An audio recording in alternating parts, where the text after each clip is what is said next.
Hello everyone, कैसे हैं आप। इस कहानी के स्टार्ट में मेरी माँ ने जब देखा कि मैं इंटरनेट पर उपन्यास पढ़कर दिन के 1 लाख रुपए कमा रहा हूं, फिर भी मुझे कोई दुल्हन नहीं मिल रही है, तो वो सीधे डान भाई की 6 किलो की नवजात बहन को हमारे घर ले आई। यहां तक कि हमारे पालतू हाथी को भी मेरे दरवाजे पर पहरेदारी के लिए खड़ा कर दिया गया। अगली सुबह जब मैं सोकर उठा, तो बिस्तर पर सिंदूरी या लाल रंग के दाग देखकर मैं गहरे सोच में डूब गया। मैं सच जानने के लिए उठकर ढूंढने ही वाला था कि पता चला वे लोग पहले ही जा चुके हैं। मुझे लगा कि यह मामला यहीं खत्म हो गया, लेकिन किसे पता था कि ठीक 3 साल बाद एक दिन कॉलेज के मैदान में कॉलेज की सबसे खूबसूरत लड़की यानी कॉलेज क्वीन ने सबके सामने मुझसे प्यार का इजहार कर दिया। आसपास के सभी छात्र जोर जोर से चिल्लाकर हाँ कह दो, एक साथ हो जाओ का नारा लगा रहे थे कि अचानक दो बेहद प्यारी और मासूम आवाजें गूंजी। पापा, पापा। ये नजारा देखकर बाकी छात्र सन्न रह गए। कॉलेज क्वीन घबरा गई और मैं खुद अपनी जगह पर जड़ हो गया। मैं उन दो प्यारे बच्चों को देख रहा था जो अभी कुछ समय पहले ही अपने पैरों पर ठीक से चलना सीखे थे और अब मेरे पैरों को कसकर पकड़े हुए थे।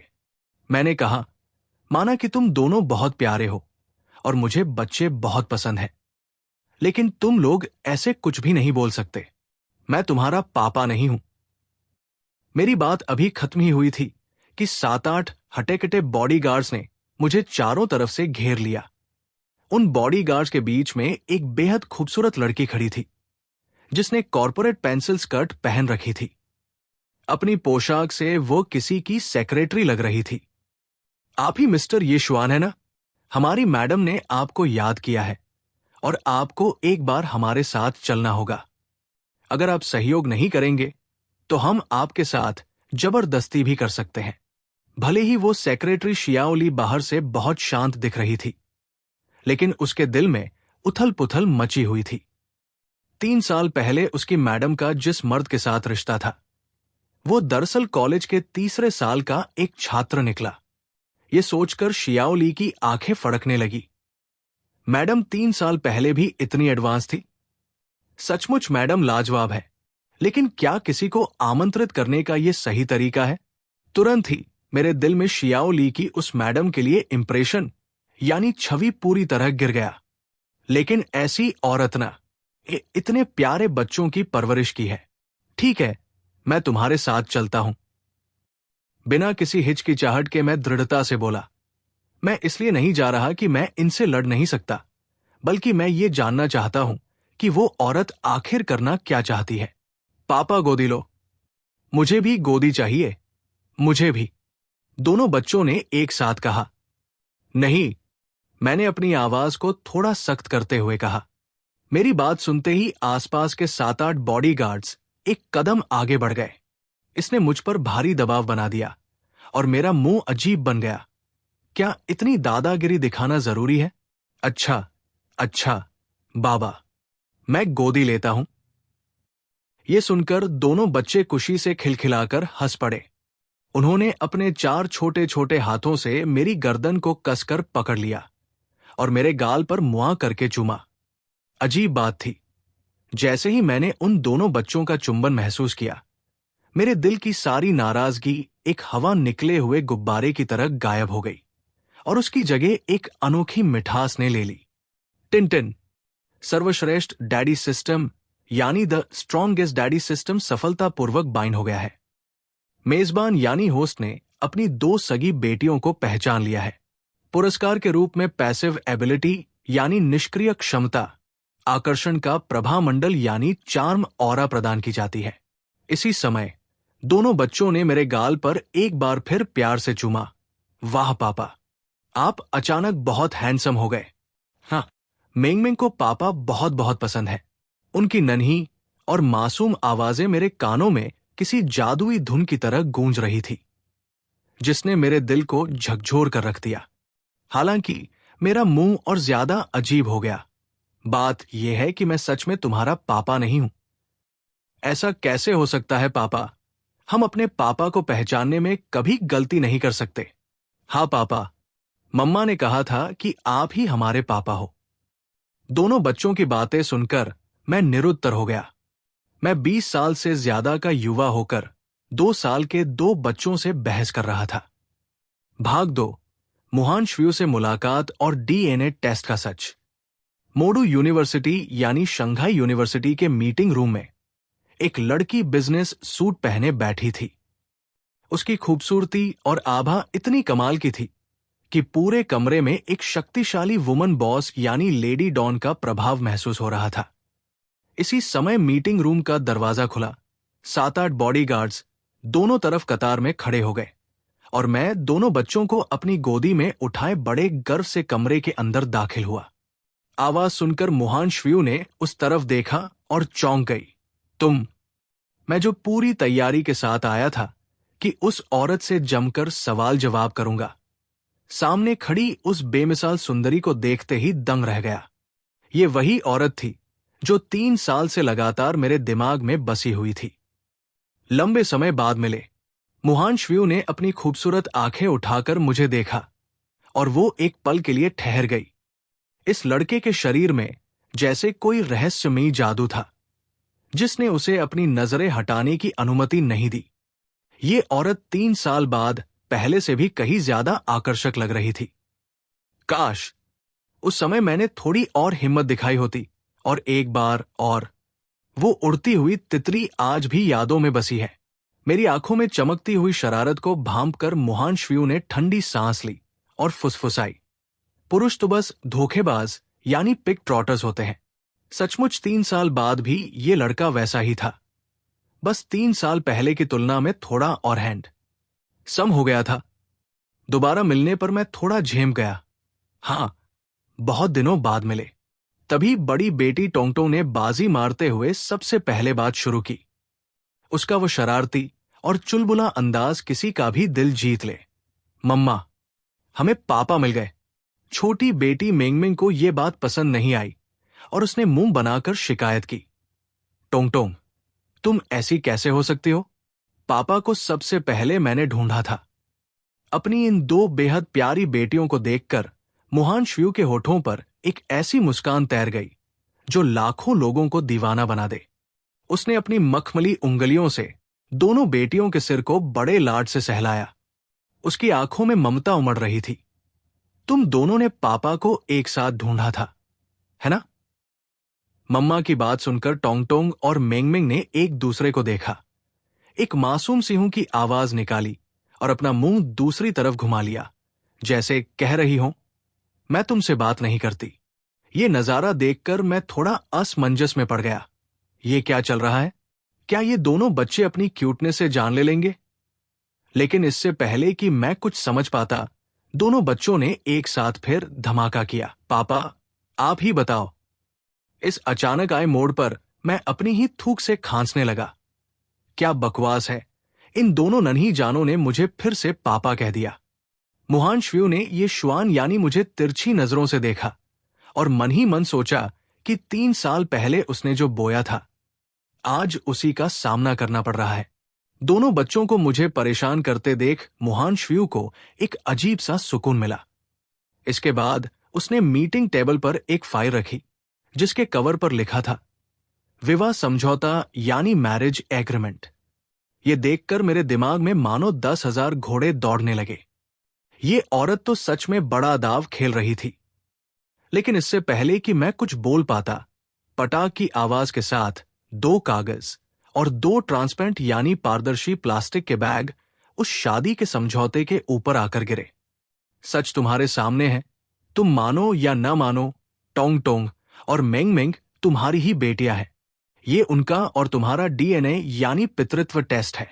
इसके अलावा इन 2 बैगों में टोंगटोंग और मेंगमेंग के बाल हैं। अगर तुम्हें अब भी विश्वास नहीं है तो तुम खुद जाकर डीएनए टेस्ट करवा सकते हो।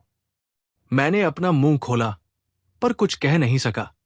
ये डीएनए टेस्ट, ये औरत तो बहुत खतरनाक निकली जो सीधे ये सबूत ले आई। हालांकि इस औरत की ताकत को देखते हुए एक नकली डीएनए टेस्ट बनवाना उसके लिए कोई बड़ी बात नहीं थी। मुहांशव्यू ने देखा कि मेरी नजरें उन 2 प्लास्टिक बैगों पर टिकी हैं। वो समझ गई कि मुझे अब भी शक है। अगर तुम्हें अभी भी यकीन नहीं है तो तुम टोंग टोंग और मेंगमेंग के बाल लेकर किसी भी डीएनए टेस्ट सेंटर जा सकते हो। अपने किसी परिचित से टेस्ट करवा लो और शाम को इस पते पर आ जाना। इस बीच सेक्रेटरी शियाओ ली के चेहरे के भाव बहुत जटिल थे। उसने अपनी मैडम को कभी किसी के सामने इस तरह झुकते या समझौता करते नहीं देखा था। क्या ये सब इन दो नन्ही राजकुमारियों के लिए है? उसने हल्की आह भरते हुए कहा। मिस्टर येशुआन, मैडम ने पिछले 3 सालों से अकेले इन बच्चों को पाला है। उन्होंने अपने पिता और समाज के भारी दबाव को झेलते हुए शादी के बिना इन 2 राजकुमारियों को जन्म दिया। आप समझ सकते हैं कि इसका क्या मतलब होता है, इसलिए कृपया इस बार गंभीरता से विचार करें। बिना शादी के बच्चे को जन्म देना, एक औरत का 3 साल तक अकेले बच्चों को पालना।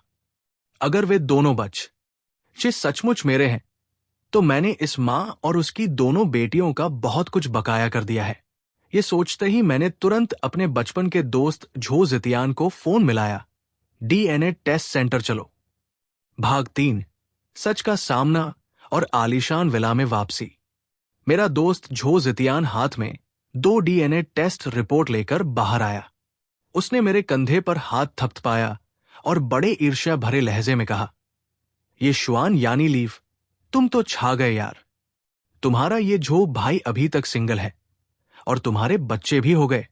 अगर चाची यानी तुम्हारी मां को यह पता चला तो वो बेहद खुश होंगी। मैंने डीएनए टेस्ट रिपोर्ट हाथ में ली। मुहांशव्यू की रिपोर्ट से हूबहू मेल खाती हुई उस रिपोर्ट को देखकर मेरे दिमाग में आज की सारी घटनाएं बार बार घूमने लगी। सच में ये सब सच था। वे दोनों नन्ही जान सचमुच मेरी अपनी बेटियां थी। मुझे गहरे सदमे में देखकर झो जितियान ने चिंता से पूछा, ये शुआन, तुम ठीक तो हो ना? कुछ मत पूछो झो भाई, मुझे पहले खुद को संभालने दो। सच जानने के बाद भी मेरे लिए एक झटके में इसे स्वीकार करना मुश्किल हो रहा था। मैं हाथ में लिखे शुलोंग विला नंबर 1 यानी जियोलोंग विला नंबर 1 के पते को एकटक देख रहा था। तभी पास से एक जानी पहचानी आवाज ने मेरे विचारों को तोड़ा, मिस्टर येशुआन। मैंने घूमकर देखा तो एक सुपरकार के सामने एक खूबसूरत लड़की खड़ी थी। वो मुहांशव्यू की असिस्टेंट और बॉडीगार्ड शियाओली थी। मुझे खोया हुआ देखकर शियाओली मुस्कुराई। रिजल्ट आ गया ना? आपके जाने के बाद मैडम ने कहा था कि वो आपको एक मौका और देंगी। या तो समझौते पर दस्तखत करो या फिर आज के बाद कभी उनके और टोंगटो मिंगमिंग के जीवन में दिखाई मत देना। मैडम ने ये 3 साल बहुत दुख में काटे हैं। शियाओली की बातें सुनकर मेरे दिल का पछतावा और गहरा हो गया। अगर मैं आज यहां से चला गया तो शायद पूरी जिंदगी खुद को कभी माफ नहीं कर पाऊंगा। मैंने कहा, विवाह समझौता लाओ, मैं साइन करता हूं। लगता है मैडम ने दामाद जी यानी जीजाजी को पहचानने में कोई गलती नहीं की। मेरे फैसले को सुनकर शियाओ ली के मन में मेरे प्रति सम्मान बढ़ गया। जहां तक दामाद जी यानी सन इन लॉ कहे जाने का सवाल था, वो इसके लिए पहले से तैयार थी, इसलिए ये सुनने में अजीब नहीं लगा। शियाओ ली की बातों ने मुझे खुद पर तंज कसने पर मजबूर कर दिया। 2 साल से ज्यादा हो गए और मुझे पता ही नहीं चला कि मेरी 2 बेटियां हैं। सच कहूं तो 3 साल पहले की वो रात आज भी मुझे ऐसे याद है जैसे कल ही की बात हो। इसके बाद शियाओ ली ने कार से एक गोल्ड कार्ड निकाला। ये चाइना बैंक का सुप्रीम गोल्ड कार्ड है। इसमें इस महीने के लिए मैडम की तरफ से 1 लाख रुपए हैं। भविष्य में शादी के समझौते के सारे पैसे इसी कार्ड में ट्रांसफर कर दिए जाएंगे। सामने दिख रहे गोल्ड कार्ड को देखकर मैं दंग रह गया। तो मुझे इस तरह बेरमी से पाल यानी शुगर डैडी या गोद लिया जा रहा है? पास खड़ी शियाओली ये देखकर खिलखिलाकर हंस पड़ी। भले ही ये सुनने में अच्छा न लगे, लेकिन सच यही है। दामाद जी को तो बिना मांगे सब मिल रहा है। आज आपको जो सुख मिल रहा है वो पूरे शंघाई, यहां तक कि पूरे चीन के न जाने कितने पुरुषों का सपना है। बात करते करते शियाओ ली ने कार का एक्सीलेटर पूरी तरह दबा दिया। कार किसी जंगली जानवर की तरह दहाड़ती हुई आगे बढ़ गई और करीब 10 मिनट बाद शुलोंग विला नंबर एक के सामने जाकर रुकी। वहां तैनात 10 से ज्यादा बॉडीगार्ड्स, जो पहले से ही मेरी पहचान जानते थे, उन्होंने बिना किसी देरी के सम्मान में सिर झुकाया। दामाद जी को प्रणाम। विला के अंदर जाते हुए अभी मैंने कुछ ही कदम बढ़ाए थे कि अंदर से एक बेहद मधुर और प्यारी आवाज आई, वाह, पापा आ गए। दोनों बच्चे अपने नन्हे पैरों से दौड़ते हुए आए और किसी घोंसले में लौटती चिड़िया की तरह एक साथ मेरी गोदी में समा गए। इस पल जब मैंने उन दोनों बच्चों को दोबारा देखा तो मेरे चेहरे पर सिर्फ और सिर्फ पिता का प्यार और ममता थी। मैंने दोनों को एक एक हाथ में उठाया और विला के अंदर ले गया। टोंग टोंग और मिंग मिंग नाम की मेरी इन दो प्यारी बेटियों यानी लिटिल कॉटन जैकेट्स ने मेरे दाएं बाएं गालों पर फिर से प्यार से चूमा। भाग 4, सुपर डैडी की रसोई और बच्चों का लाड। तैयानजी ग्रुप यानी तियानजी ग्रुप की गगनचुंबी इमारत की सबसे ऊपरी मंजिल पर मुहांशव्यू अपनी प्रेसिडेंट की कुर्सी पर बैठी थी। वो कंप्यूटर स्क्रीन पर अपने विला के सीसीटीवी फुटेज को देख रही थी। उसके होठों पर एक खूबसूरत मुस्कान आ गई, क्योंकि उसने देख लिया था कि मैं शुलोंग विला पहुंच चुका हूं और अपनी दोनों बेटियों के साथ वक्त बिता रहा हूं। वो उम्मीद कर रही थी कि यह लड़का उन दोनों बच्चों के जीवन के सुनेपन को पूरा कर सके, नहीं तो वो उसे छोड़ने वाली नहीं थी। कुछ ही देर में रात हो गई। विला की केयरटेकर या बावर्ची चेन चाची यानी चेन आंटी, जो करीब 30 साल की महिला थी, उन्होंने मुस्कुराते हुए आकर पूछा, दामाद जी, आप और दोनों छोटी राजकुमारियां रात के खाने में क्या खाना पसंद करेंगे? दोनों बच्चों ने अपनी बड़ी बड़ी पानी जैसी आंखें खोली और मासूम आवाज में कहा, पापा जो खाएंगे मैं भी वही खाऊंगी। हां, मैं भी। उन दोनों बच्चों की चमकती आंखें देखकर, जिन्हें मैं अभी अभी अपनी बेटियां मान चुका था, मेरे होठों पर एक मुस्कान आ गई। क्यों ना आज रात पापा खुद आप लोगों के लिए एक शानदार दावत यानी शानदार खाना बनाएं? कैसा रहेगा? वाह, पापा को खाना बनाना भी आता है। पापा तो बहुत लाजवाब है। मैंने प्यार से दोनों बच्चों की चीनी मिट्टी जैसी गोरी और छोटी नाक को छुआ। बिल्कुल, पापा बहुत ज्यादा होशियार है। रुको, पापा अभी तुम्हारे लिए खाना बनाते हैं। दोनों बच्चे चुपचाप बैठने वाले कहा थे। वे तुरंत लाड लड़ाने लगे। नहीं, हमें पापा को खाना बनाते हुए देखना है। हां, पापा मम्मा से बहुत अच्छे हैं। मम्मा को तो खाना बनाना भी नहीं आता। ये सुनकर शियाओली और चेन चाची पूरी तरह निरुत्तर हो गए। क्या इन दोनों बच्चों को पता भी है कि वे क्या कह रहे हैं? तुम्हारी मम्मा इस पापा से कई गुना ज्यादा ताकतवर और होशियार है। दोनों बच्चों ने बेहद मासूम और रोने जैसा मुंह बनाया। पापा, हमें आपको खाना बनाते देखना है। हां, प्लीज हमें जाने दो ना। उसने दोनों बच्चों का इस तरह लाड लड़ाना और नखरे दिखाना मेरे दिल को एक अनोखे संतोष और गर्व से भर गया। ठीक है, पापा तुम्हें साथ लेकर चलेंगे। ही, पापा बहुत अच्छे हैं। टोंग पापा से बहुत प्यार करती है। इतना कहकर टोंग ने उचक कर मेरे गाल पर चूमा। पास खड़ी मेंगमेंग ने जब देखा कि उसकी बड़ी बहन ने पापा को चूम लिया, तो वो भी लाड में आ गई। मुझे भी पापा की पप्पी यानी किस चाहिए। इसके बाद मेरे निर्देश पर चेन चाची ने रसोई में कई तरह की ताजा सामग्रियां यानी सामान मंगवाई, जिससे पूरी रसोई भर गई। सिर्फ सामग्री को देखकर ही अंदाजा लगाया जा सकता था कि आज सच में एक बहुत बड़ी दावत बनने वाली है। कुछ ही देर में तरह तरह के व्यंजनों की खुशबू रसोई के कोने कोने में फैलने लगी। इसी समय विला के बाहर से एक खूबसूरत साया अंदर दाखिल हुआ। ये कोई और नहीं बल्कि तैयानजी ग्रुप के ऑफिस से सीधे घर लौटी मुहांशव्यू थी। ये खुशबू, क्या सचमुच? वाह, मम्मा आ गई। दोनों बच्चे दौड़ते हुए मुहांशव्यू की तरफ बढ़े। मम्मा, देखो पापा ने हमारे लिए कितने सारे अच्छे अच्छे व्यंजन बनाए हैं। ही, मेंगमेंग को यह बहुत पसंद आया। पापा बहुत होशियार है। दोनों बच्चों की खिलखिलाहट से पूरा विला गूंज उठा। अपनी बेटियों की बात सुनकर मुहांशव्यू ने रसोई से बाहर आते हुए मुझे देखा। तुम आ गए। मैं किसी ऐसे पति की तरह दिखा जो ऑफिस से लौटी पत्नी का स्वागत करता है। मेरी आंखों में छिपे प्यार को महसूस करके मुहांशव्यू ने बाहर से थोड़ा सख्त लहजा दिखाया, लेकिन उसके दिल में एक मीठी हलचल हो रही थी। उसे लगा कि पिछले 3 साल में उसने जो भी दुख झेले वे आज सफल हो गए। मैंने कहा, चलो खाना शुरू करते हैं, नहीं तो खाना ठंडा हो जाएगा। मेरी उस गहरी और प्यार भरी नजरों का सामना मुहांशव्यू नहीं कर पा रही थी, क्योंकि उसे डर था कि उसका ये सख्त और बर्फीला रूप मेरी उन गहरी आंखों के जादू में पिघल न जाए। इसके बाद मैंने चेन चाची की तरफ देखा। चेन चाची, इतने सारे व्यंजन में और मुहांशव्यू अकेले खत्म नहीं कर पाएंगे। आप बाहर तैनात बॉडीगार्ड भाइयों को भी अंदर बुला लीजिए, हम सब मिलकर खाना खाएंगे। मेरी बात सुनकर चेन चाची हैरान रह गई और उन्होंने तुरंत पास खड़ी मुहांशव्यू की तरफ देखा। यहां तक कि शियाओली भी दंग रह गई। बॉडीगार्ड्स को साथ बिठाकर खाना खिलाना, ऐसा इस विला में पहले कभी नहीं हुआ था।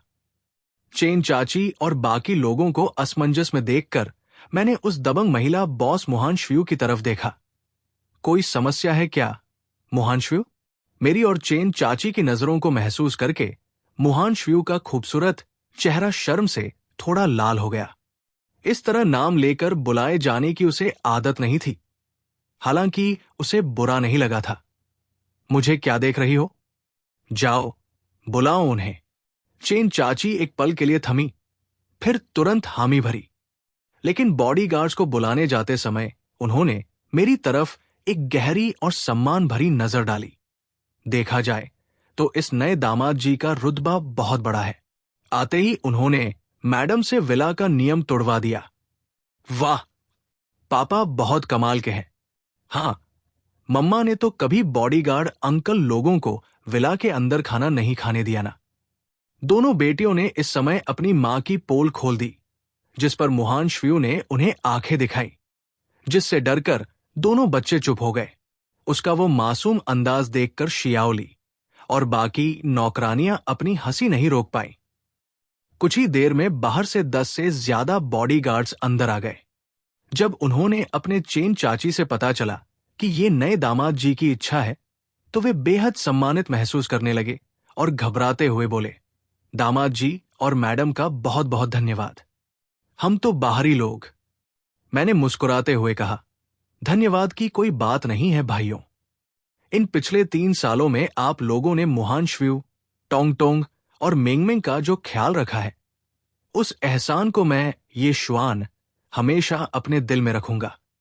दामाद जी के मुंह से ये बात सुनकर वे सभी बॉडीगार्ड्स भावुक हो गए। ये हमारा कर्तव्य था दामाद जी। मुहांशव्यू ने मेरी तरफ देखा और सोचा, लगता है ये लड़का लोगों का दिल जीतना अच्छे से जानता है। दोनों बच्चों ने जब देखा कि पापा बातें कर रहे हैं, तो उन्होंने अपने छोटे होठों को सिकोड़ते हुए एक थूक निकला, अरे पापा, क्या हम पहले खाना खा सकते हैं? पेट में चूहे कूद रहे हैं, बहुत भूख लगी है। मैंने मुस्कुराते हुए मछली के 2 टुकड़े उठाए, उनके कांटे निकाले और दोनों बच्चों की कटोरी में रख दिए। इसके बाद मुहांशव्यू और शियाओली की नजरों के सामने मैंने हर व्यंजन का सबसे अच्छा हिस्सा निकालकर दोनों बच्चों की थाली में सजा दिया। दामाद जी तो सच में बेस्ट डैडी यानी सुपर डैडी निकले। दोनों बच्चे मजे से खाते हुए अपने पापा की तारीफ करना नहीं भूल रहे थे। उन्होंने दाएं बाएं से मेरे गालों को चूमते हुए कहा, ओह पापा, ये बहुत स्वादिष्ट है। हाँ, पापा सुपर बेस्ट है। मुहांशव्यू ने जब देखा कि उसकी दोनों बेटियां उसी के सामने उस लड़के पर इतना प्यार लुटा रही हैं, तो उसके दिल में नींबू जैसी खटास यानी जलन होने लगी। सच तो यह था कि दोनों बच्चों ने उसके साथ कभी ऐसा लाड नहीं किया था। ये लड़का आते ही मुझसे मेरी बेटियां छीन रहा है। हालांकि उसे मानना पड़ा कि इस लड़के के हाथ के स्वाद का कोई जवाब नहीं था। दिखने में भले ही सीधा हो, पर कुकिंग में उस्ताद है। करीब आधे घंटे बाद दोनों बच्चों ने डकार ली, लेकिन फिर भी टेबल पर सजे खाने को देखकर उनकी नीयत नहीं भर रही थी। उफ, और खाने का मन है पापा, लेकिन टोंगटोंग का पेट पूरी तरह भर गया है। हाँ, मेरा भी। दोनों बच्चों का वो मासूम और लालची सा चेहरा देखकर शियाओली और चेन चाची खिलखिलाकर हंस पड़ी। दोनों राजकुमारियां सच में बहुत प्यारी है। यहां तक कि मुहान श्यू के होठों पर भी एक हल्की मुस्कान आ गई। आज पूरे दिन में ये दोनों बच्चे जितना हंसे थे, उतना तो वे पूरे हफ्ते में नहीं हंसते थे। इसका मतलब उसका फैसला सही था। चेन चाची और नौकरानियां बर्तन समेटने लगी, लेकिन उनके चेहरों पर भी तृप्ति के भाव थे। वे सोच रही थी कि दामाद जी इतने हैंडसम भी हैं और खाना भी इतना लाजवाब बनाते हैं। भविष्य में उनके तो मजे आने वाले हैं। जब मैं दोनों बच्चों के साथ खेल रहा था, तभी मेरी जेब में रखा फोन अचानक बज उठा। जब मैंने स्क्रीन देखी तो मैं हैरान रह गया। मेरी मां का फोन था। अरे लड़के, तेरी इतनी हिम्मत बगई। अगर छोटे झो ने मुझे फोन नहीं किया होता तो तेरी बूढ़ी मां तो अंधेरे में ही रहती। उसने कहा कि तेरी 2 जुड़वा बेटियां हैं। ये सच है या झूठ? मुझे साफ साफ बता, नहीं तो मैं अभी आकर तेरी टांगे तोड़ दूंगी। मुझे पहले से ही अंदाजा था कि मेरी मां ऐसा ही करेंगी, इसलिए मैंने फोन को अपने कान से काफी दूर रखा हुआ था। मां, आप पहले शांत हो जाओ। अपनी सेहत का ख्याल रखो। तू मुझे अपनी चिकनी चुपड़ी बातों में मत फंसा। मां जियांग वानचिंग अपने बेटे की चालों को अच्छे से जानती थी। मुझे सच सच बता कि वे दोनों बेटियां कितने साल की हैं? वह करीब 2 साल से ज्यादा की है। मैं आपको एक फोटो भेजता हूं। इतना कहकर मैंने लिविंग रूम में खेल रही दोनों बेटियों की एक फोटो खींचकर मां को भेज दी। लेकिन फोटो भेजते ही मुझे एहसास हुआ कि मुझसे गड़बड़ हो गई है, क्योंकि उस फोटो में मुहान श्यू भी साथ में आ गई थी। जैसा कि उम्मीद थी, मां ने फोटो देखते ही कहा, दोनों बच्चे बहुत प्यारे हैं, बिल्कुल तेरे बचपन जैसे दिखते हैं। तुरंत ही जियांग वानचिंग का लहजा बदला। सच बता, उन दोनों के पास बैठी वो लड़की कौन है? फोटो का बैकग्राउंड देखकर लगता है कि कोई आलीशान विला है। इंटीरियर बहुत बढ़िया है। अपनी मां की बात सुनक मैंने अपनी आंखें ऊपर की। मां, मैं कहूंगा तो शायद आपको यकीन नहीं होगा। शंघाई का शुलोंग विला जानती है ना? हां, जानती हूं। वो तो शंघाई के सबसे अमीर और रसूखदार लोगों का है ना? सुना है वहां पैसा होने पर भी घर नहीं मिलता, जियांग वानचिंग ने कहा। लेकिन तभी उन्हें कुछ अजीब लगा। 20 साल से ज्यादा समय तक छात्रों को पढ़ाने वाली एक सीनियर टीचर होने के नाते उनका दिमाग बहुत तेज था। कहीं ऐसा तो नहीं कि? बिल्कुल सही मां, आपकी होने वाली बहू इसी शुलोंग विला के विला नंबर 1 में रहती है। यह सुनकर जियांग वानचिंग काफी देर तक चुप रहीं, मानो उनके तो होश ही उड़ गए हों। शुलोंग विला नंबर 1? बेटा, तू पक्का सच कह रहा है ना? और लड़के, कहीं तू घर जमाई यानी अब and coming son in law तो नहीं बन गया? अपनी मां की इस कल्पना को सुनकर मैं निरुत्तर हो गया। अगर मैं सिस्टम की बात छोड़ भी दूं, तो मैं भी शंघाई यूनिवर्सिटी का सबसे हैंडसम लड़का यानी कॉलेज क्रश हूं। मां, मैं घर जमाई कैसे बन सकता हूं? मैं यहां सिर्फ इसलिए रह रहा हूं ताकि पिछले 3 सालों में इन बच्चों और मुहान श्यू के प्रति जो कमियां रह गई थी, उन्हें पूरा कर सकूं। हालांकि आने वाले लंबे समय तक मुझे एक फुल टाइम डैडी बनकर रहना होगा। लेकिन बेटा, भले ही वो लड़की बहुत अमीर हो, पर तू अपना आत्मसम्मान मत खोना। जियांग वानचिंग ने बड़े गंभीर लहजे में समझाया। उसका सम्मान करना, लेकिन सिर्फ पैसे के लिए उसके सामने पूरी तरह झुक मत जाना या चापलूसी मत करने लगना। मां, क्या आपको लगता है कि आपका बेटा ऐसा है? अच्छा, अब रखता हूं। बच्चों को नहलाकर सुलाने का समय हो गया है। जियांग वानचिंग कुछ कहती, इससे पहले ही मैंने फोन रख दिया। दूसरी तरफ फोन को स्पीकर पर सुन रहे मेरे पिता ये यूनफेई का गुस्से से तमतमाया चेहरा अब शांत हो चुका था। जियांग वानचिंग ने अपने पति को देखा। अब चैन मिला? अपने बेटे को नहीं जानते क्या? खामख्वाह चिंता करते रहते हो। तुम भी तो वही कर रही थी। ये यूनफेई ने बुदबुदाया, लेकिन अपनी पत्नी के सामने उनका रुतबा कम था, इसलिए उनकी आवाज बहुत धीमी थी। मैंने कुछ नहीं कहा। मैंने बस इतना कहा कि हमारे बेटे ने बिल्कुल सही किया। आखिर बेटा किसका है? जियांग वानचिंग ने गर्व से कहा और फिर से उस फोटो को देखने लगी। सच कहूं तो ये लड़की हमारे बेटे के साथ बहुत जच रही है। इधर विला नंबर 1 में मैं नहाकर आए दोनों बच्चों के साथ खेल रहा था। तभी बाथरूम का दरवाजा खुला और नाइट सूट पहने, हल्के लाल गालों के साथ बेहद खूबसूरत मुहांशव्यू कमरे में दाखिल हुई। उसे देखकर मेरी आंखें खुली की खुली रह गई। खूबसूरत, बेहद खूबसूरत। मुझे इस तरह खोया हुआ देखकर मुहांशव्यू ने थोड़े नखरे से कहा, क्या देख रहे हो? अच्छी लग रही हूं। उसकी आवाज मेरे कानों में पड़ते ही मैं हवा में तैरने लगा। मैंने थूक निगलते हुए कहा, बहुत ज्यादा खूबसूरत। मुहांशव्यू ने हल्का सा मुंह बनाया, लेकिन उसके दिल में एक अजीब सा संतोष और खुशी थी। ये खुशी बिजनेस में किसी बड़े प्रतिद्वंदी को हराने से भी कहीं ज्यादा बड़ी थी। टोंग टोंग, मिंग मिंग, चलो मम्मा के साथ सोने चलो।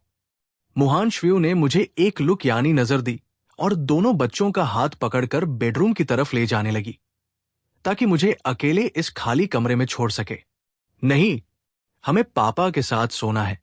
दोनों बच्चे दौड़कर मेरे पास आए और उन्होंने मेरे पैरों को कसकर पकड़ लिया, जैसे कह रहे हो, हम पापा से अलग नहीं सोएंगे। मुहांशा व्यू ने जब मेरी आंखों में एक बार फिर वही पुरानी चाहत देखी, तो उसका चेहरा शर्म से लाल हो गया। उसे तुरंत 3 साल पहले की वो रात याद आ गई, जिसे वो अपनी पूरी जिंदगी में कभी नहीं भूल सकती थी। ठीक है, तो तुम लोग पापा के साथ सो जाओ, मम्मा अकेले सोएगी। मम्मा, तुम मत जाओ, मुझे पापा और मम्मा दोनों के साथ सोना है। हाँ, मुझे भी। उफ़। दोनों बच्चों ने एक बार फिर शानदार असिस्ट यानी मदद की। दोनों को रोते हुए देखकर मुहांशव्यू घबरा गई। अच्छा ठीक है, हम सब साथ सोएंगे, रो मत मेरे बच्चे। भारी मन से मुहांशव्यू दोनों बच्चों को लेकर बेडरूम के अंदर आई। मैं उसके उस खूबसूरत बदन और उससे आ रही हल्की खुशबू को महसूस कर रहा था। मेरे होठों पर एक गहरी मुस्कान आ गई। खुशी इतनी अचानक मिलेगी, सोचा नहीं था। बिस्तर पर दोनों बच्चे बीच में सो गए और मैं और मुहांशव्यू दोनों किन पर। मम्मा, आपका चेहरा इतना लाल क्यों है? बुखार आया है क्या? बड़ी बेटी ने पूछा। नहीं बेटा, मम्मा बिल्कुल ठीक है। इस समय मुहांशव्यू की हिम्मत मेरी तरफ देखने की नहीं हो रही थी। उसके दिमाग में बार बार 3 साल पहले की वही रात घूम रही थी। सच में मम्मा, हमारी टीचर कहती है कि बुखार होने पर डॉक्टर को दिखाना चाहिए। छोटी बेटी ने मासूमियत से कहा, फिर मेरी तरफ देखा। पापा तो इतने होशियार हैं, क्या आप मम्मा का इलाज यानी ठीक कर सकते हो? यह सुनकर मुझे लगा कि मेरे मुंह से खून निकल आएगा।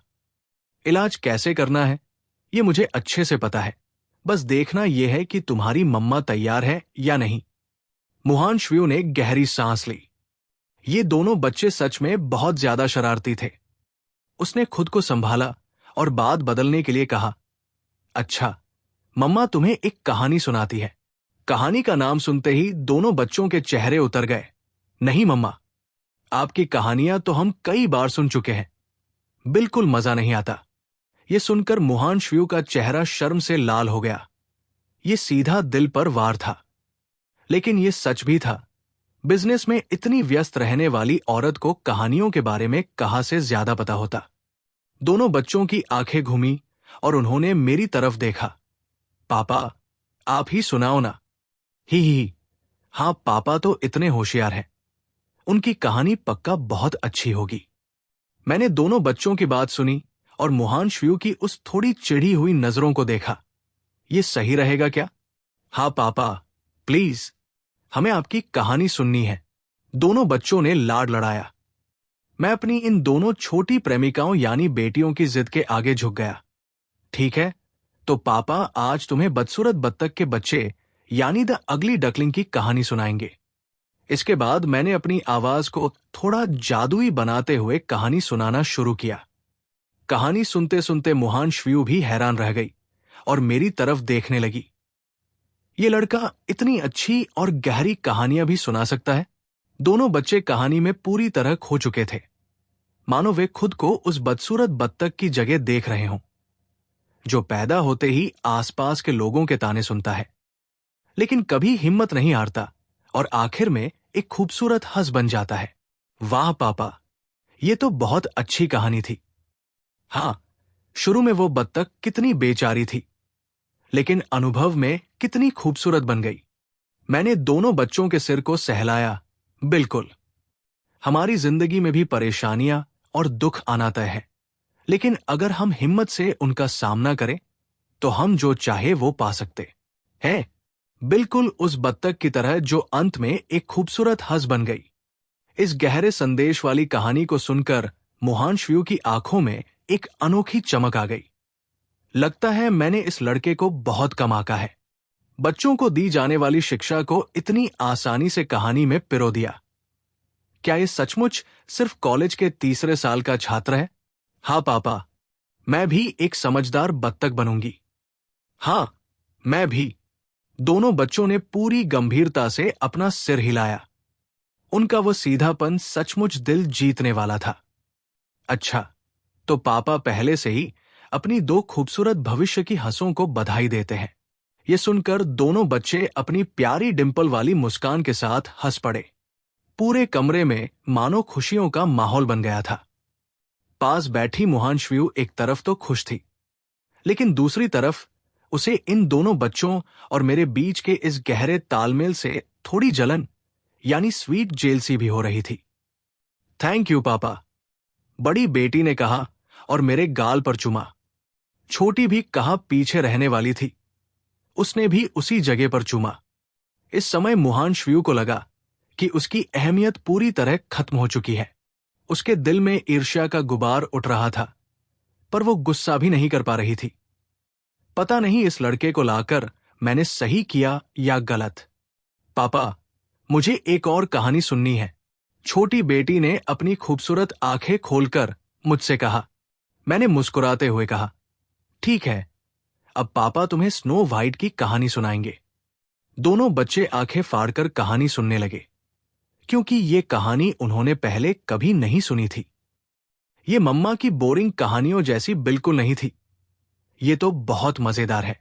करीब 5-6 मिनट बाद कहानी खत्म हुई, जहां स्नो वाइट और राजकुमार की शादी हो जाती है और वे खुशी खुशी रहने लगते हैं।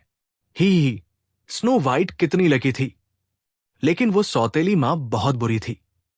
दोनों बच्चे कहानी पर अपनी टिप्पणी दे रहे थे। मोहांशु ने जब देखा कि दोनों बच्चे मुझ पर इतने निर्भर हो गए हैं, तो उसकी जलन अब गुस्से में बदलने लगी। जितना सोचती हूं, उतना ही गुस्सा आता है। इसमें क्या बड़ी बात है? ये तो सिर्फ बच्चों को बहलाने वाली कहानियां हैं। अगर हिम्मत है तो मुझे अपनी बातों में फंसाकर दिखाओ।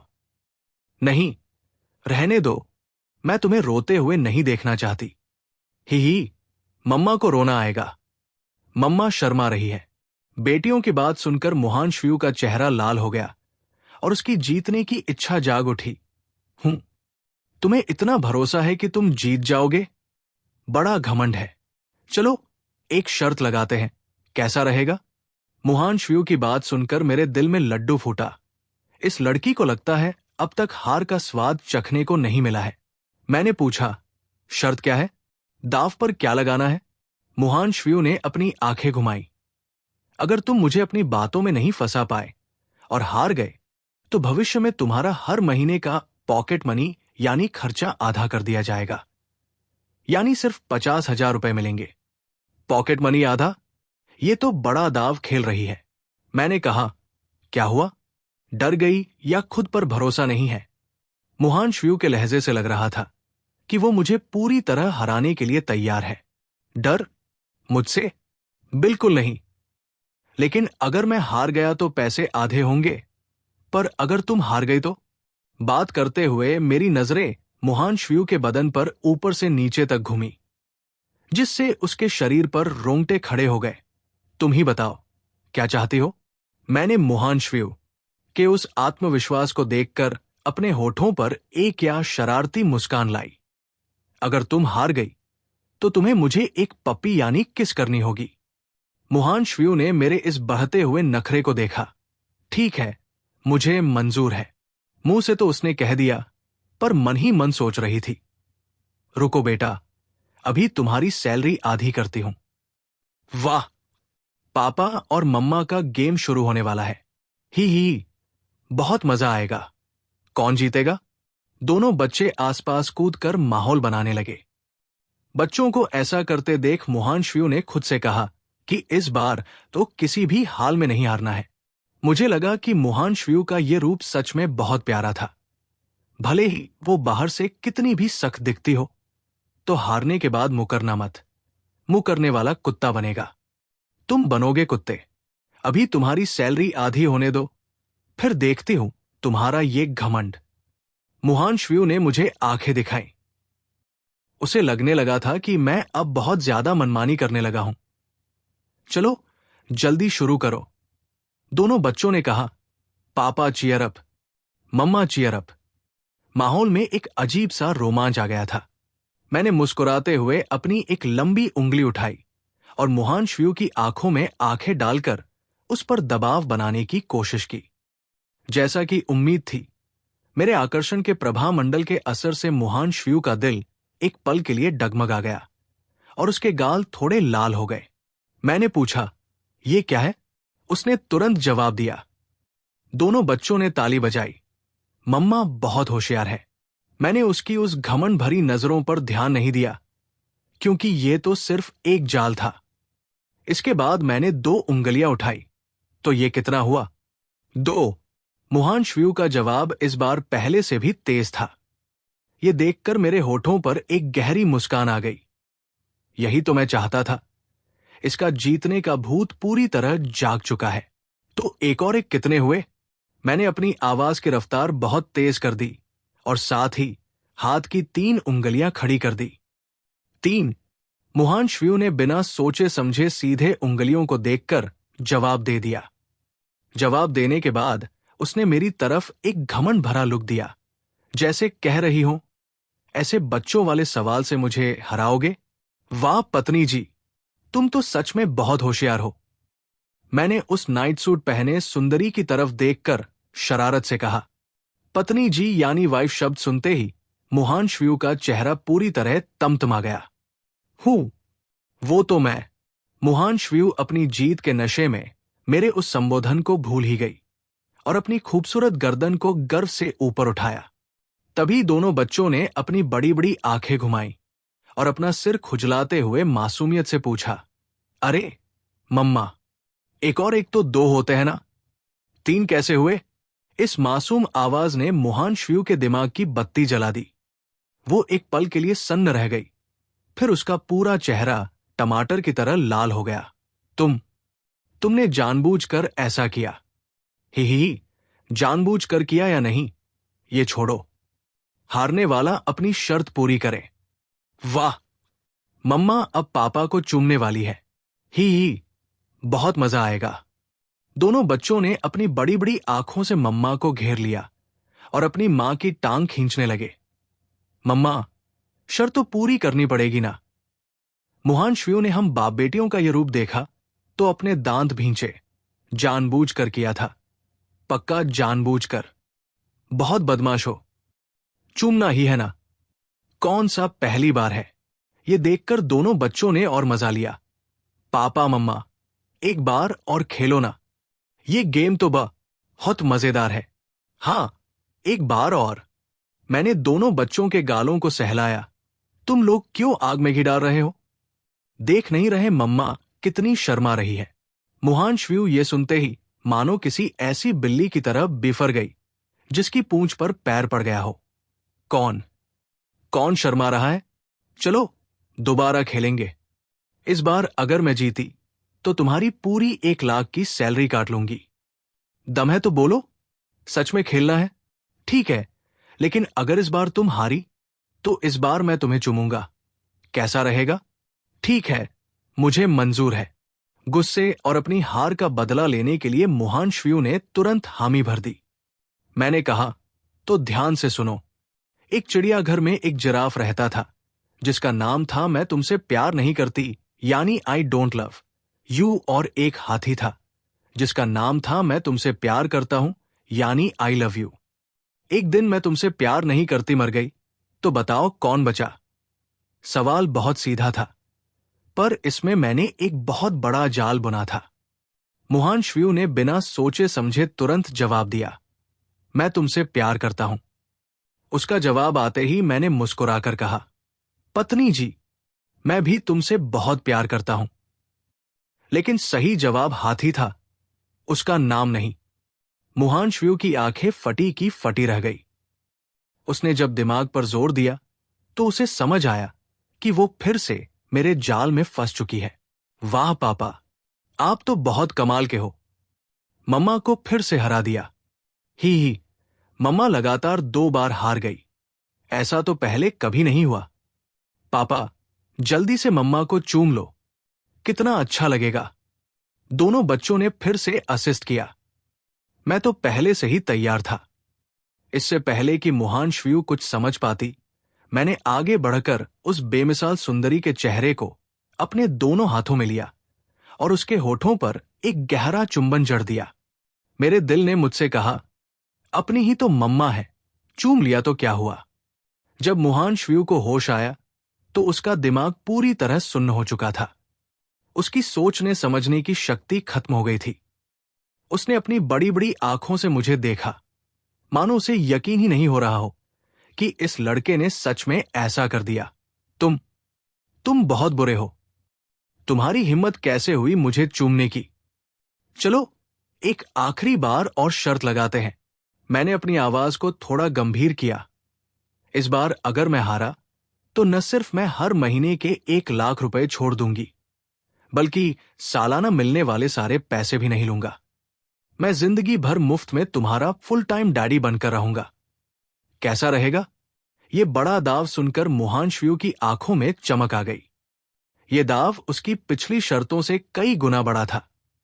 अपनी खूबसूरत पत्नी को जाल में फंसते देख मैंने अपना अगला वार किया। लेकिन अगर मैं किसी तरह जीत गया तो आज के बाद जब भी मैं तुम्हें पत्नी जी कहूं, तुम मना नहीं करोगी, और तुम्हें भी मुझे पति देव यानी हस्बैंड कहना होगा। कम से कम अकेले में तो जरूर। इस अनुचित शर्त को सुनकर मुहांशव्यू का खून खौल उठा। मुझे इसे पति देव कहना पड़ेगा? ये बदमाश सोच क्या रहा है? लेकिन उसे इस लड़के को मुफ्त का नौकर बनाने का लालच भी बहुत ज्यादा था। क्या करूं, क्या न करूं? दोनों बच्चों ने अपने माता पिता के बीच के इस मजेदार मुकाबले को देखा और हंसने लगे। मम्मा को पापा परेशान कर रहे हैं क्या? ही, पर हमें यह देखना बहुत पसंद आ रहा है। काफी सोचने विचारने के बाद मुहांशव्यू ने आखिरकार फिर से हामी भर दी। इस लड़के का घमंड बहुत बढ़ गया है, इसे सबक सिखाना ही होगा।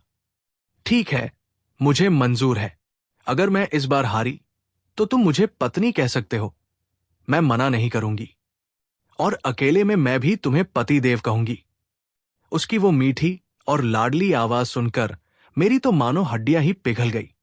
हे भगवान, पिछले जन्म में मैंने न जाने कितने पुण्य किए होंगे जो मुझे ऐसी पत्नी मिली। अगली सुबह नाश्ते के समय दोनों बच्चों ने ताजा तरबूज के जूस का मजा लिया। पापा, तरबूज का जूस बहुत टेस्टी है। हाँ पापा, बहुत मीठा है। क्या हम रोज ऐसा ही ठंडा ठंडा तरबूज का जूस पी सकते हैं? नाश्ते के बाद मैं दोनों बच्चों को लेकर 15 करोड़ की आलीशान सुपरकार बुगाटी में सवार हुआ। हमारा ठिकाना कोई और नहीं बल्कि बच्चों का स्कूल स्टारलाइट किंडरगार्टन था। यह स्कूल कोई मामूली स्कूल नहीं था। यहां आम घरों के बच्चे नहीं पढ़ सकते थे। इस स्कूल में एडमिशन के लिए ही परिवार का बैकग्राउंड कम से कम 100 करोड़ से ऊपर का होना जरूरी था। वाह, वो अंकल कितने हैंडसम है। वो किसके पापा है? और उनकी कार कितनी आलीशान है। बुगाटी कार को देखते ही वहां मौजूद सभी लोग उसी को देखने लगे। दोनों बच्चों की क्लास टीचर एक बेहद खूबसूरत और ऊर्जा से भरी लड़की थी जिसका नाम झाओ यून था। पहले बच्चों को लाने ले जाने का काम चेन चाची करती थी, सो उन्होंने मुस्कुराते हुए परिचय कराया। झाओ यून टीचर, ये हमारे विला के दामाद जी हैं, टोंग टोंग और मेंग मेंग के पापा। आज के बाद से यही इन्हें स्कूल लाएंगे और ले जाएंगे। बेहद खूबसूरत झाओ यून ने अचरज भरी नजरों से मेरी तरफ देखा। मुझे अंदाजा नहीं था कि टोंग टोंग और मेंग मेंग के पापा इतने यंग यानी जवान हैं। आपसे मिलकर बहुत खुशी हुई।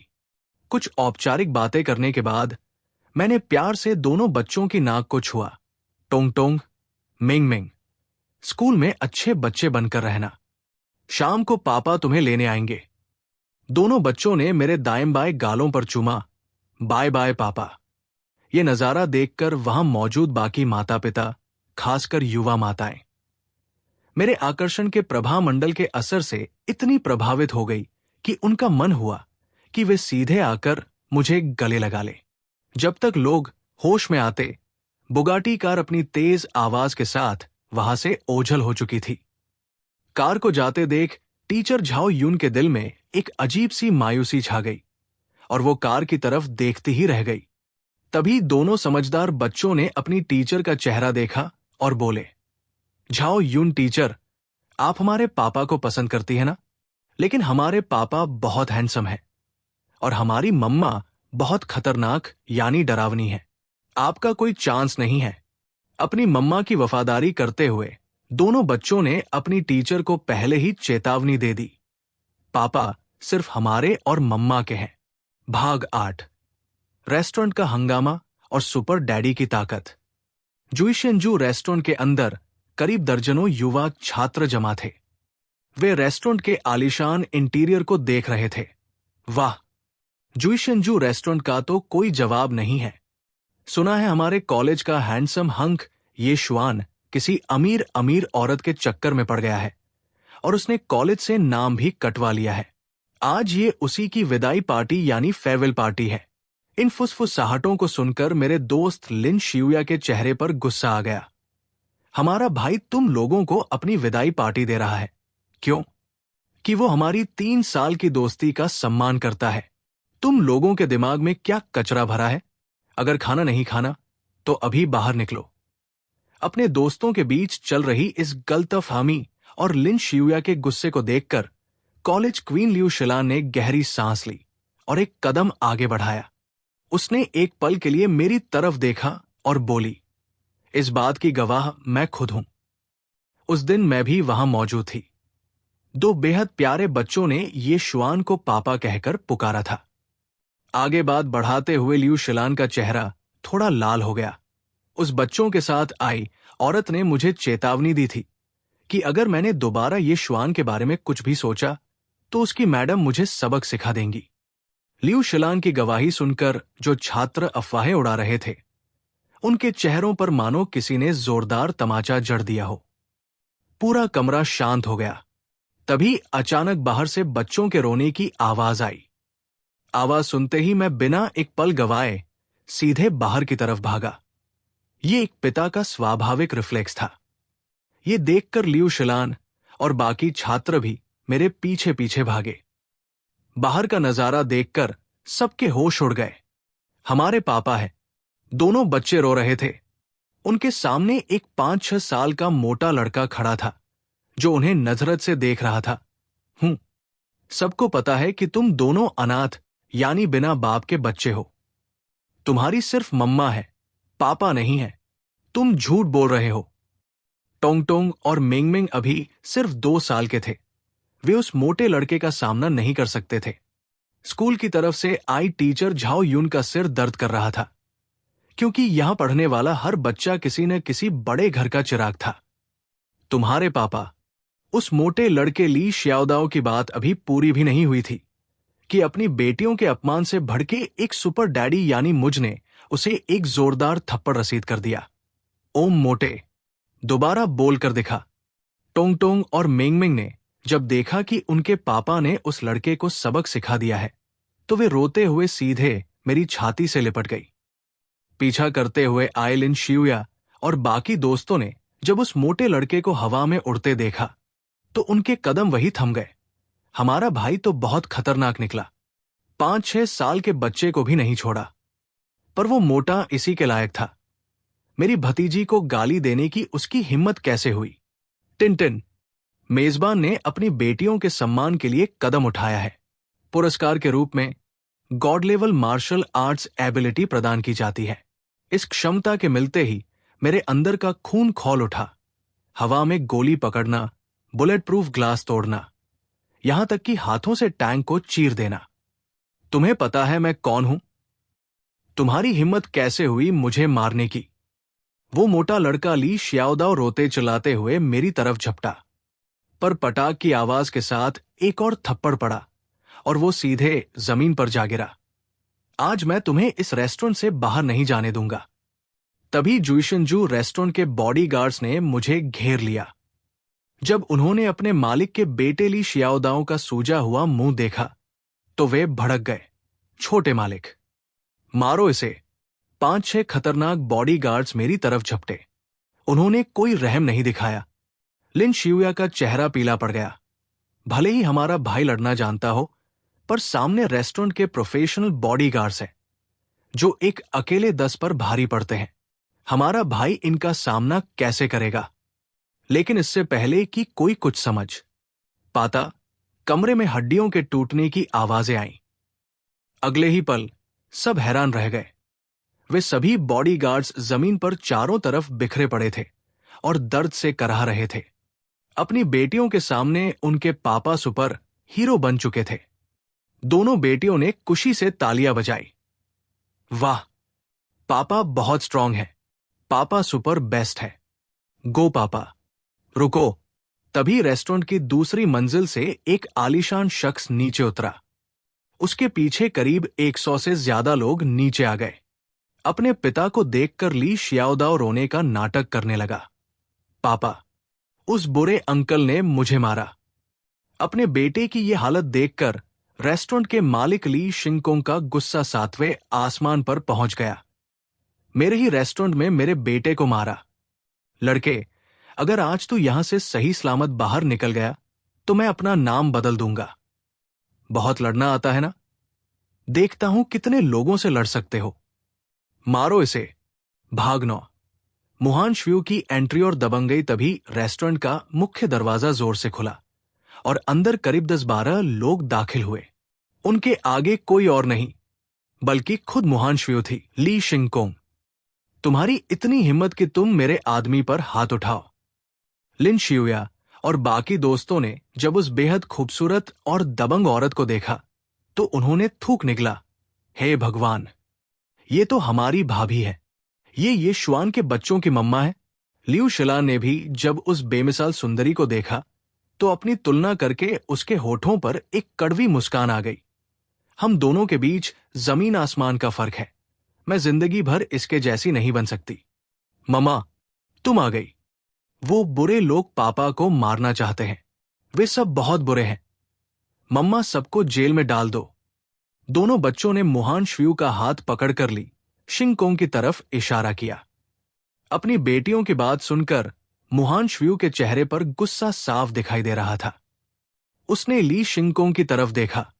तुम मुहान श्व्यू के मर्द को हाथ लगाना चाहते हो? मैंने पहली बार मुहान श्व्यू को इस तरह सचमुच गुस्से में देखा था।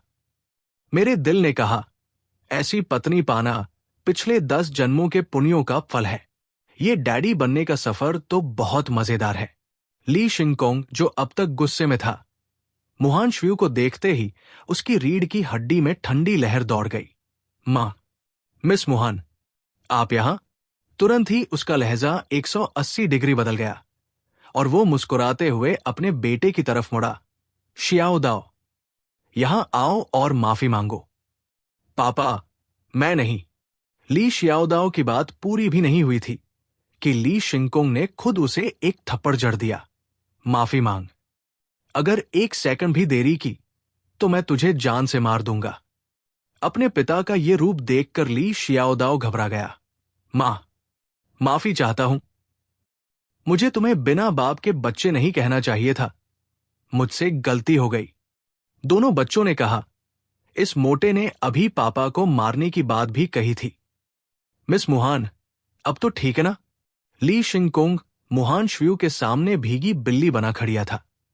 वो जानता था कि जो औरत पल भर में बड़ी बड़ी लिस्टेड कंपनियों को बर्बाद कर सकती है, उसके लिए उसे कुचलना किसी चींटी को मारने जैसा था। मुहान श्व्यू का चेहरा सख्त था। तुम्हें मुझसे माफी नहीं मांगनी है। ये शुआन, क्या तुम्हें ये मंजूर है? मुहान श्व्यू की ये बात सुनकर रेस्टोरेंट में मौजूद सभी लोगों के होश उड़ गए। खासकर उन छात्रों के जो सोच रहे थे कि मुझे किसी अमीर औरत ने पाल रखा है। क्या कोई पालने वाली औरत अपने आदमी को इतना रुतबा देती है? मैंने ली शिंगकोंग और उस मोटे लड़के की तरफ देखा। अगर अगली बार ऐसा कुछ हुआ तो तुम्हारे पूरे ली परिवार का नामो निशान मिटा दूंगा। टीचर झाओ यून का दिमाग चकरा रहा था। वो जानती थी कि बच्चों की मम्मा बहुत रसूखदार है, पर इतनी खतरनाक होगी ये उसने नहीं सोचा था। मैंने कहा, चलो घर चलते हैं। इस हंगामे के बाद मेरा खाने का मूड पूरी तरह खत्म हो चुका था। मैंने दोनों बच्चों का हाथ पकड़ा, अपने दोस्तों से विदा ली और रेस्टोरेंट से बाहर आ गया। बुगाटी कार के अंदर दोनों बच्चों ने मुझे चूमा। पापा, आप बहुत कमाल के हो। मुआ, उन्होंने अपनी मम्मा को पूरी तरह इग्नोर यानी अकेला कर दिया, जिसने सबसे ज्यादा मदद की थी। ये देखकर मुहान श्यू के दिल में फिर से जलन होने लगी। ये लड़का आए अभी एक ही दिन हुआ है और बेटियों के दिल से मेरी अहमियत ही खत्म होती जा रही है।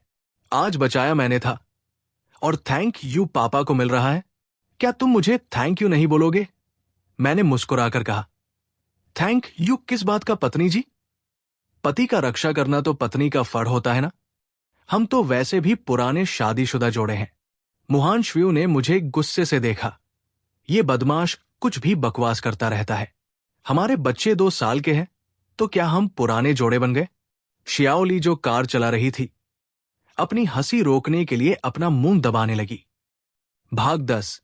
घर पर मस्ती और शियाओली की विदाई। विला में वापस आकर मैंने तरबूज का ठंडा जूस पिया, जिससे मुझे बहुत सुकून मिला। वाह, बहुत मजा आ गया। पापा बहुत बुरे हैं।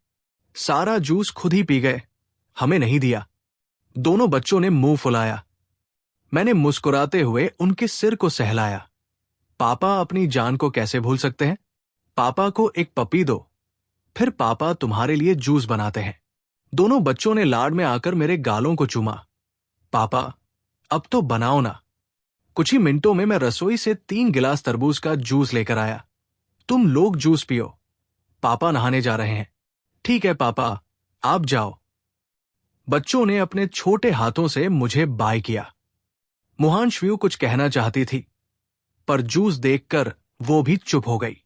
मम्मा, क्या पापा हमारे साथ इसलिए नहीं नहाते क्योंकि हमारे पास मम्मा जैसी तितली यानी बटरफ्लाई और चेरी नहीं है? छोटी बेटी ने अपनी मम्मा से एक मासूम सवाल पूछा। ये सवाल सुनते ही मुहान श्यू के मुंह से तरबूज का जूस बाहर आ गया। क्या बकवास कर रही हो? तुम दोनों अब बड़ी लड़कियां हो गई हो। पापा के साथ नहाना या वॉशरूम जाना अब बंद। बड़ी बेटी ने अपना सिर खुजलाया। लेकिन मम्मा, मेरे पास अभी तक आपके जैसी खूबसूरत तितली क्यों नहीं आई? मुहान श्यू इस अजीब सवाल का जवाब ढूंढ ही रही थी कि तभी उसके फोन की घंटी बजी, जिससे उसे राहत मिली। वो बालकनी में आई। उसकी मां चेन यिचू का फोन था। क्या मां, तुम शंघाई आ रही हो? अपनी मां के आने की बात सुनकर मुहान श्यू के दिल में घबराहट होने लगी। क्या हुआ? कोई ऐसी बात है जो तुम मुझसे छुपा रही हो? चेन यिचू अपनी बेटी को अच्छे से जानती थी। कहीं ऐसा तो नहीं कि मुझे तुम्हारे पापा को भी साथ लेकर आना पड़े? अपने पिता का नाम सुनकर मुहान श्यू के पसीने छूट गए। नहीं मां, सच बात यह है कि मैंने टोंग टोंग और मिंग मिंग के पापा को ढूंढ लिया है। उसका नाम ये शुआन है। वो बच्चों से बहुत प्यार करता है। अच्छा, तो उसकी फोटो मुझे भेजो, मैं भी देखूं, कहकर मां ने फोन रख दिया। मुहान श्यू ने गहरी सांस ली। उम्मीद है सब ठीक होगा। इधर बीजिंग के एक आलीशान विला में मुहान श्यू के पिता मु युतियान ने फोन में मेरी फोटो देखी और गुस्से से कहा, एक मामूली सा लड़का, मैं इसके लिए कभी राजी नहीं हूं। तुम्हारी रजामंदी की किसे परवाह है? चेन यिचू ने अपने पति को डांटा। 3 साल पहले जो हुआ, क्या तुम उसे भूल गए? गलती हमारी बेटी की भी थी, पर क्या तुम्हारी कोई जिम्मेदारी नहीं थी? अगर तुमने इस बार भी कोई गड़बड़ की तो मैं शंघाई से कभी वापस नहीं आऊंगी। तुम अकेले ही रहना। मु युतियान चुपचाप खाना खाने लगा। भाग 11। रॉकस्टार डैडी और म्यूजिकल हिट। शाम को विला में एक मेहमान आई। वो कोई और नहीं बल्कि इस समय देश की सबसे मशहूर सिंगर और रॉक स्टार निंग श्वांगार थी। वाह! श्वांगार मम्मा आ गई। दोनों बच्चे दौड़कर उसकी गोदी में समा गए। निंग श्वांगार ने लिविंग रूम में मुझे देखा। अरे, ये कौन है? नया शेफ यानी बावर्ची है क्या? मेरी शक्ल और आभा देखकर वो समझ गई थी कि ये कोई मामूली इंसान नहीं है। ही, श्वांगार मम्मा, ये हमारे पापा है। ये सुनकर निंग श्वांगार के चेहरे की हंसी गायब हो गई। उसने मुझे ध्यान से देखा। मेरी शक्ल सचमुच बच्चों से बहुत मिल रही थी। मुहान श्व्यू, क्या ये सचमुच बच्चों का पापा है? मुहान श्व्यू ने सिर हिलाया। निंग श्वांगार ने गुस्से से मेरी तरफ देखा। तो तुम ही वो धोखेबाज हो जिसने मुहान श्व्यू को इतने दुख दिए और उसे अपने परिवार से अलग कर दिया। श्वांगार मम्मा, हमारे पापा को बुरा मत बोलो। हमारे पापा बहुत अच्छे हैं। अगर आपने दोबारा पापा को बुरा कहा तो हम आपसे कभी बात नहीं करेंगे। दोनों बच्चे अपनी मां और गॉडमदर के सामने ढाल बनकर खड़े हो गए। मुहान श्व्यू ने बीच बचाव करते हुए पूरी कहानी निंग श्वांगार को समझाई। सच जानने के बाद निंग श्वांगार को थोड़ी शर्मिंदगी हुई। ओह, तो बात यह है। I am sorry mister Yeshuan. बच्चों, अपनी गॉडमदर को माफ कर दो ना। दोनों बच्चों ने अपना मुंह दूसरी तरफ घुमा लिया। मैंने मुस्कुरा हुए कहा, कोई बात नहीं। श्वांगार मम्मा भी तुम्हारी भलाई चाहती थी। चलो बच्चों, गॉडमदर को माफ कर दो। पापा की बात सुनकर बच्चों ने तुरंत हामी भर दी। ठीक है, पापा ने कहा है इसलिए हम माफ करते हैं। निंग श्वांगार ये देखकर दंग रह गई कि बच्चों के दिल में मेरा रुतबा कितना बड़ा था। तभी उसने टेबल पर सजे खाने को देखा और एक निवाला खाया। वाह मुहान श्व्यू, ये खाना तो बहुत लाजवाब है। मुहान श्व्यू ने झूठ बोलते हुए कहा, हाँ, ठीक ठाक ही है। पर निंग श्वांगार जानती थी कि यह खाना ठीक ठाक नहीं बल्कि सुपरहिट था। तभी मैंने रसोई से आकर दोनों बच्चों के सामने एक फ्राइड राइस की प्लेट रखी। राइस का रंग और खुशबू देखकर निंग श्वांगार की आंखें फटी की फटी रह गई।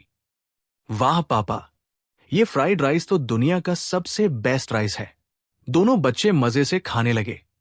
निंग श्वांगार ने भी जब एक चम्मच खाया तो वो बस खाती ही रह गई। येशुआन, तुम तो कुकिंग के जादूगर हो, लेकिन अफसोस आने वाले समय में मुझे ये खाना नसीब नहीं होगा। निंग श्वांगार ने आह भरी। मुहान श्व्यू ने पूछा, क्या हुआ? वही नए गाने की समस्या। मैं भले ही रॉक स्टार हूं, पर काफी समय से मेरा कोई नया गाना हिट नहीं हुआ है। अगर ऐसा ही रहा तो कुछ ही महीनों में लोग मुझे भूल जाएंगे। बड़ी बेटी ने अपनी गॉडमदर को देखा। श्वांगार मम्मा, हमारे पापा तो म्यूजिक के स्टूडेंट हैं। पापा आपकी मदद कर सकते हैं। हमारे पापा तो सुपर हीरो हैं। हाँ, पापा को सब आता है। निंग श्वांगार ने मुस्कुराकर कहा, अगर तुम्हारे पापा मेरी मदद कर दे तो वे मेरे जीवनदाता बन जाएंगे। तो इसके बदले में आपको भी हमें और पापा को एक पप्पी देनी होगी। छोटी बेटी ने मासूमियत से कहा, जिस पर मुहान श्व्यू ने उसे आंखें दिखाईं। मैंने मुस्कुराकर कहा, चलो बच्चों, पापा के लिए पेन और पेपर लेकर आओ। दोनों बच्चे दौड़कर स्टडी रूम से पेपर पेन ले आए। मैंने बिना रुके बेहद तेज रफ्तार में पेपर पर 7 शब्द लिखे। The brightest star in the night sky. पूरा लिरिक्स और म्यूजिक कंपोजिशन यानी धुन मैंने एक ही सांस में तैयार कर दिया, बिल्कुल किसी प्रोफेशनल की तरह। निंग श्वांगार, जो संगीत की उस्ताद थी, उसने जब उन धुनों को गुनगुनाया तो उसकी आंखें चमक उठीं। ये तो एक मास्टरपीस है।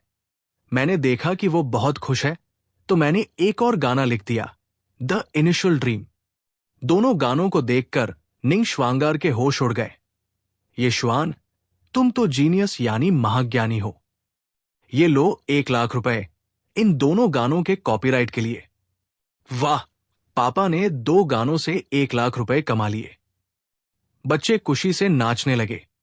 मुहान श्व्यू भी मुझे नई नजरों से देखने लगी। येशुआन, 3 दिन बाद शंघाई स्पोर्ट्स सेंटर में मेरा बहुत बड़ा कॉन्सर्ट है। मैं चाहती हूं कि तुम भी वहां आकर मेरे साथ एक गाना गाओ। निंग श्वांगर ने ऑफर दिया। नहीं, मुझे लाइमलाइट यानी मशहूर होने का कोई शौक नहीं है। मैं बस अपनी पत्नी और बच्चों के साथ आराम की जिंदगी जीना चाहता हूं। मेरे पत्नी कहते ही मुहान श्व्यू का चेहरा फिर से लाल हो गया। लेकिन दोनों बच्चों की जिद के आगे मुझे झुकना पड़ा। ठीक है बच्चों, अगर तुम चाहते हो तो पापा